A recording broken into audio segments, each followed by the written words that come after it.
THC marijuana DUIs. Use the federal government to show you're not guilty.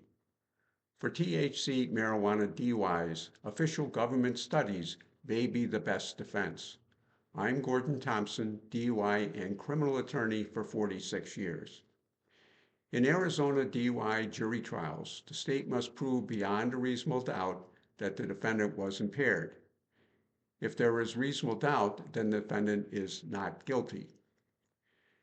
In DUI alcohol trials, the state can use a presumption that at 0.08% a defendant is impaired. For THC trials, however, there is no such presumption, and so the state must present other evidence, such as scientific studies, to show the defendant was impaired.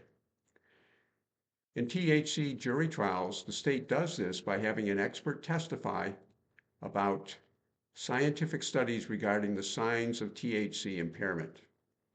The defendant can now use the same state's witness to show government studies also say he could be not guilty. If the state's witness agrees that a study is from a reliable source, then statements from the study can be read into evidence. All state DUI expert witnesses agree that the federal government's National Highway Traffic Safety Administration, known as NHTSA, is a reliable authority, and so statements from NHTSA's studies can be read into evidence. The 2017 NHTSA study, Marijuana Impaired Driving, has several statements which are helpful for defendants. Those include, there are currently no evidence-based methods to determine marijuana impaired driving.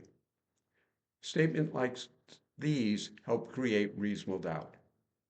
Therefore, the defendant can use the state's expert witness to present statements from the federal government to create reasonable doubt.